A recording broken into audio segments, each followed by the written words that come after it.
नमस्कार, मैं चंद्रशेखर द्विवेदी। आज बात करेंगे कुंभ राशि के बारे में।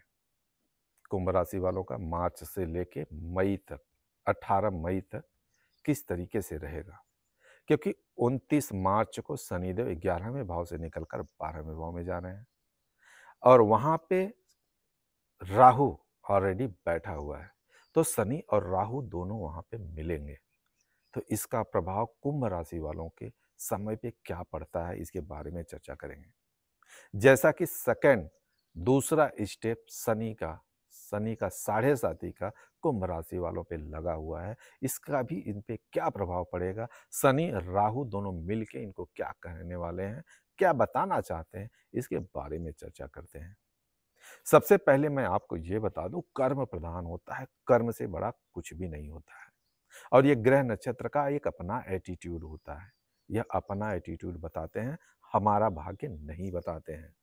और न जाने कितने कुंभ राशि वाले होंगे, सबका जीवन अलग अलग होता है। कोई कहीं मुकाम पे बैठा रहता है, कोई स्ट्रगल करते रहता है और कोई सोते रहता है। तो जब एक ही राशि के सब समांतर नहीं रह सकते हैं, तो हमारे जीवन पे अच्छा या बुरा प्रभाव एक साथ एक समान कैसे पड़ सकता है। कहीं न कहीं हम अपने जीवन में कुछ ऐसा करते रहते हैं कि उसका प्रभाव हमारे जीवन पे नहीं पड़ता है। कुछ अच्छे काम करते रहते हैं, कुछ अच्छा रास्ता बना के रखते हैं अपने जीवन में, जो कि हमें प्रभाव नहीं पड़ता है। तो जिसके जीवन में दया, धर्म और कर्म, ये जीवन के 3 मूल स्तंभ होते हैं। ये पूरे ब्रह्मांड के, ये पूरे ग्रहों के, यही मूल 3 स्तंभ हैं। यदि किसी का ग्रह खराब होता है, यदि किसी के ग्रह से किसी को परेशानी होती है, बताया जाता है आपको कि आप दया करिए, धर्म के प्रति जागरूक होइए और कर्म करिए। तो यही मूल 3 स्तंभ होते हैं, जिसको ये करते रहते हैं, उन्हें कोई ग्रह नक्षत्र की कोई भी परेशानियां नहीं आती है। तो आज हम बात करेंगे राहु और शनि की। तो राहु और शनि की अपनी 3 दृष्टियां होती हैं। तो ये जो ग्रह होते हैं, ये जहां बैठते हैं वहां तो अपनी दृष्टि, अपना प्रभाव कम डालते हैं, लेकिन इनकी दृष्टि जहां पे बैठ के दूसरी तरफ देखते हैं, वहां पे इनका प्रभाव कहीं न कहीं बैठने की जगह से ज्यादा वहां पे होता है। राहु की 3 दृष्टियां होती हैं, 5 नंबर, 7 नंबर और 9 नंबर।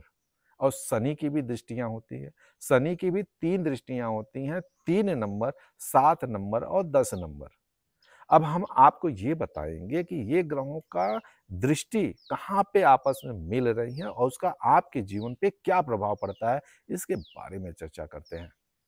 सबसे पहले मैं आपको ये बता दूं कि राहु की दृष्टि आपके किस घर में पड़ रहा है। यदि राहु की दृष्टि की बात करें तो कुंभ राशि वालों के लिए 6वां भाव, 8वां भाव और 10वें भाव पे दृष्टि पड़ते हुए दिख रही है।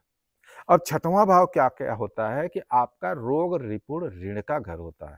राहु यहाँ पे बैठ के आपको बढ़ाते हुए दिख रहा है।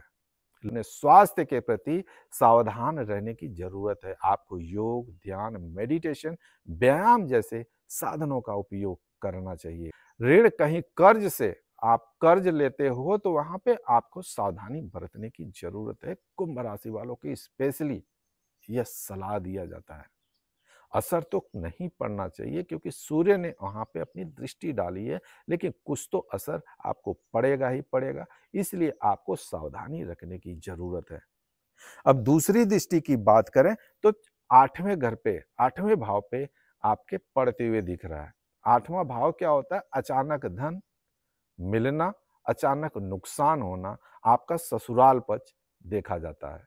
कहीं न कहीं राहु आपको यहाँ पे बेनिफिट देते हुए दिख रहा है। जैसे मैंने कहा, आपको बताया है कि कोई भी ग्रह का एक अपना एटीट्यूड होता है। राहु क्या है? राहु एक भ्रम है, आपको भ्रमित डालेगा। यदि राहु का प्रभाव आपके विचार सही है तो राहु कहीं न कहीं आपको वहाँ पे बहुत ज़्यादा, आपकी कल्पना से भी ज़्यादा आपको वहाँ पर लाभ देते हुए दिख रहे हैं। रास्ता सही नहीं है। रास्ता का मतलब जो उस काम को आप कर रहे हो, वो प्रकृति और धर्म के प्रति अच्छा नहीं है, तो कहीं न कहीं राहु आपको यहाँ पे बहुत बड़ा नुकसान भी देते हुए दिखेंगे। यदि आप कहीं शेयर मार्केट में अपना इन्वेस्टमेंट किए हो तो यहाँ पे आपको अच्छा प्रॉफिट भी मिलते हुए दिख रहा है। यदि राहु की तीसरी दृष्टि की बात करें तो राहु की तीसरी दृष्टि आपके 10वें घर पे पड़ते हुए दिख रहा है। 10वां घर आपके स्टेबिलिटी का है, आपकी स्थिरता का है। आप जो काम करते हो, आप कितने स्थिर हो, कहाँ तक पहुँचे हो, वहाँ पे दिखाता है। तो राहु कहीं न कहीं उस चीज़ों को लेके बढ़ाते हुए भी दिख रहा है। आप अपने आप को एक मुकाम तक पहुँचाने की कोशिश करोगे, लाने की कोशिश करोगे, अनसैटिस्फाइड रहोगे।